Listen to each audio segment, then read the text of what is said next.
जितने लोग मिथिलावासी, मिथिला में नहीं पूरे हिंदुस्तान में ये गीत सबको बेहद पसंद है।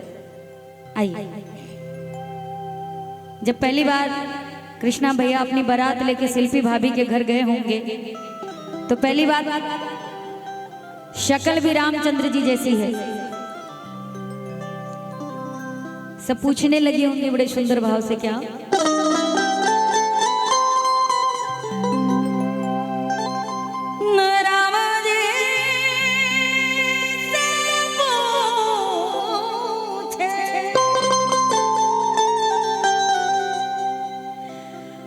जनकपुर के नारी बता दो बबुआ। भैया के भी परिवार में कुछ सांवले लोग होंगे, कुछ गोरे लोग होंगे, है ना? अच्छा, कुछ कहना है क्या? क्या नाम क्या है? आदरणीय माननीय विधायक विनय कुमार चौधरी जी का आगमन हुआ है।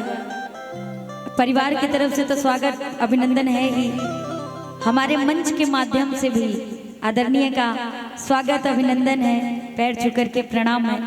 मैं आपके बीच में शारदा सिन्हा जी के कुछ गीत रख रही हूँ और उम्मीद करती हूँ कि आपको पसंद आएंगे। राम जी से पूछे अरे जनकपुर के नारी बता दो बबुआ, बता दो बबुआ, लोग बते काहे गारी बता दो बबुआ, लोग बते काहे गारी बता दो बबुआ। राम जी से पूछे और राम जी से पूछे जनकपुर के नारी बता दो बबुआ, बता दो बबुआ, लोग बते काहे गारी बता दो बबुआ, लोग बते काहे गारी बता दो बबुआ।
बता दो बबुआ, लोग बदेत काहे गारी बता दो बबुआ, लोग बदेत काहे गारी बता दो बबुआ।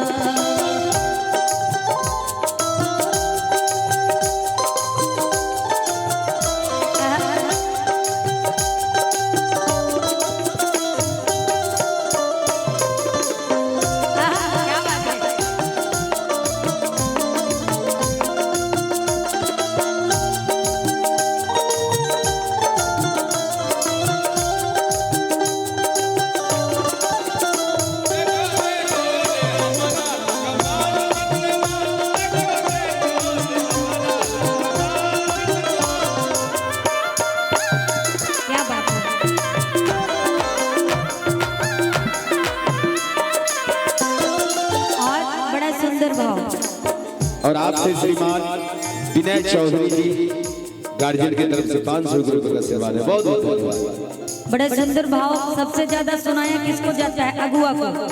शादी की पहले भी गाली सुनता है और जब तक पति पत्नी रहते हैं धरती पे तब तक गाली सुनता है अगुआ। कहने लगे ई बूढ़ा बाबा के पागल पागल दाढ़ी, ई बूढ़ा बाबा के पागल पागल दाढ़ी,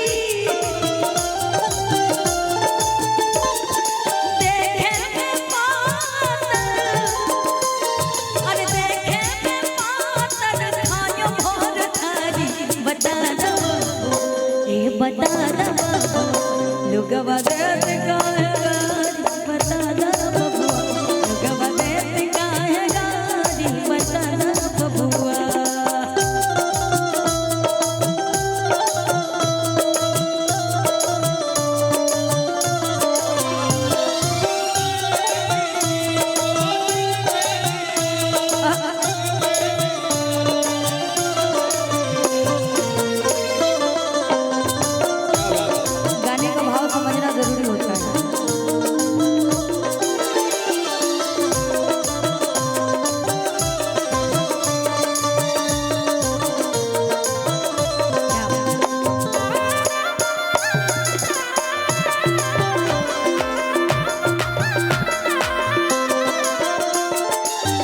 लास्ट भाव बहुत खूबसूरत है। क्या? राजा दशरथ जी कैले होशियारी, राजा दशरथ जी कैले होशियारी, एक तामरात और एक तामरात तीन को नारी बता दा।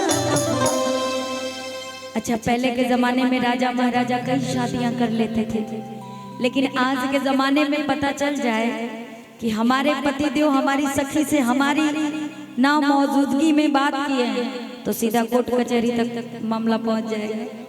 सही बात है, लेकिन पहले और एक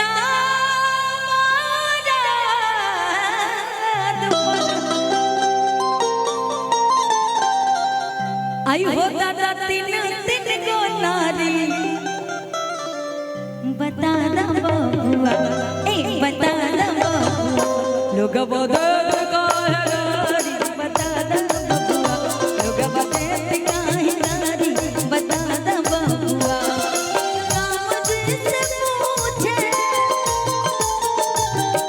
और राम जी से पूछे जनक नारी बता दा बबुआ, बता दा बबुआ, लोग बदल का